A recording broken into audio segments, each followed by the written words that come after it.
వేములవాడ భీమేశ్వర ఆలయంలో హనుమాన్ చాలీసా పారాయణం నిర్వహించనున్నట్లు ఉత్సవ సమితి సభ్యులు తెలిపారు. వేములవాడ పట్టణంలోని భీమేశ్వర ఆలయంలో హిందూ ఉత్సవ సమితి వేములవాడ వారి ఆధ్వర్యంలో ప్రతి మంగళవారం నిర్వహిస్తున్న సామూహిక హనుమాన్ చాలీసా పారాయణ కార్యక్రమం రేపటికి 25వ వారం పారాయణ కార్యక్రమం ఘనంగా నిర్వహించేందుకు సంకల్పించినట్లు వారు తెలిపారు. ఈ సందర్భంగా వారు మాట్లాడుతూ ఇట్టి కార్యక్రమాన్ని అత్యంత వైభవంగా భక్తి శ్రద్ధలతో నిర్వహిస్తున్నామని పట్టణ ప్రజలు అధిక సంఖ్యలో కార్యక్రమానికి విచ్చేసి విజయవంతం చేయవలసిందిగా కోరారు. కార్యక్రమం అనంతరం స్వామివారి ప్రసాద వితరణ నిర్వహించనున్నట్లు వారు తెలిపారు. ఈ కార్యక్రమంలో హిందూ ఉత్సవ సమితి సభ్యులు మోటూరి మధు, గడప కిషోర్, మొట్టెల మహేష్, కొక్కు గోపాలకృష్ణ, లక్ష్మణ్, సందీప్, సంతోష్, ప్రదీప్, విశాల్ తదితరులు పాల్గొన్నారు.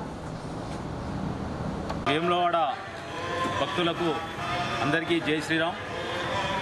వేములవాడ పట్టణంలో మొట్టమొదటిసారిగా భీమేశ్వర ఆలయంలో హిందూ ఉత్సవ సమితి ఆధ్వర్యంలో హనుమాన్ చాలీసా పారాయణము చేపట్టడం జరిగినది. ఇది హనుమాన్ చాలీసా పారాయణము భీమేశ్వర ఆలయంలో ప్రతి మంగళవారము పఠించడం జరుగుతున్నది.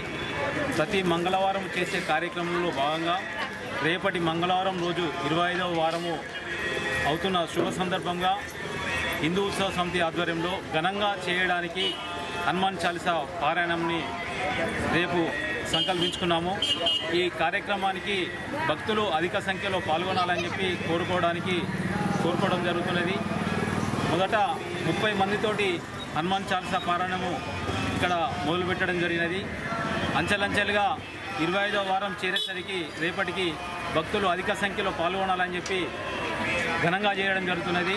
దాదాపుగా భక్తులు ఒక 300 నుంచి 400 మంది భక్తులు పాల్గొని భక్తి శ్రద్ధలతో హనుమాన్ చాలీసా పారాయణం పఠిస్తున్నారు. ఇదే విధంగా ఈ భక్తితో చేసే కార్యక్రమానికి రేపటి రోజు 25వ వారంని ఘనంగా భక్తులు పాల్గొని అధిక సంఖ్యలో పాల్గొని కార్యక్రమాన్ని విజయవంతం చేయవలసిందిగా భక్తులందరినీ కోరడం జరుగుతున్నది. ఇదే విధంగా రేపు 5:30కు హనుమాన్ చాలీసా పారాయణము మొదలవుతున్నది. రేపటి 25వ వారం శుభ సందర్భంగా 25 సార్లు పఠించడానికి హిందూ ఉత్సవ సమితి పూనుకున్నది. ఈ కార్యక్రమము మొదట 5 గంటలకు ప్రారంభమై 7 గంటల 30 నిమిషాల వరకు కొనసాగుతున్నది. కార్యక్రమం అనంతరము అల్పాహారం కూడా ఏర్పడడం జరిగినది. భక్తులు అధిక సంఖ్యలో పాల్గొని మీరు మీ బంధుమిత్రులకు తెలియజేసి అధిక సంఖ్యలో పాల్గొని ఇటు కార్యక్రమాన్ని విజయవంతం చేస్తారని ఆశిస్తున్నాం. జై శ్రీరామ్.